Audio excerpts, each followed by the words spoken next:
May 6th of 1937, the Hindenburg exploded. The Hindenburg was this big blimp, this big airship that was coming from Germany and landing in New Jersey. And right as it got ready to land, it caught fire and burned up.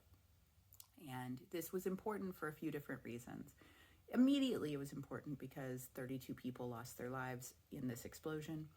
But it also was important because this was what we thought as a culture might be the next way we were traveling, right? Up until this point, if you wanted to get across the Atlantic, you had to get on a steamship and wait about a week as you kind of slowly went across the ocean.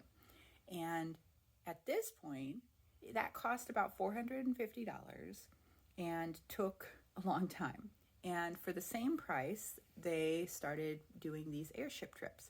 And that would only take about 3 days. So it was very fancy, and fancy people would do it. In the 1936 season, this airship, the Hindenburg, went slowly back and forth between Europe and the United States. And it stopped for the winter. And then May 6th, it's springtime, started up again.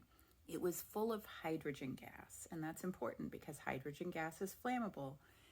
The original design for the Hindenburg had used helium gas, but the United States and Germany were on, you can bring your blimp back and forth terms, but not on, we will give or sell you our helium gas terms.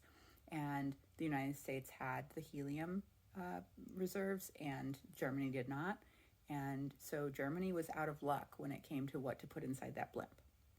And so they had to use what they had, and what they had was this highly explosive hydrogen gas. And so that's what they used, and when the spark happened, that's what burnt up. Up until the Hindenburg, everybody was excited about being able to go on these, and the interest collapsed pretty much overnight because everybody was able to see in the newspapers the pictures and hear on the radio the descriptions. There's some very famous pictures of the Hindenburg collapsing, and nobody wanted to try that again. And a couple years later were the first passenger transatlantic flights. So they, in 1939, started doing passenger flights across the Atlantic in these, by today's standards, tiny little airplanes. There were 22 passengers able to fly on the airplane at a time. And it cost about $375. So it was as cheaper than getting on one of these ships.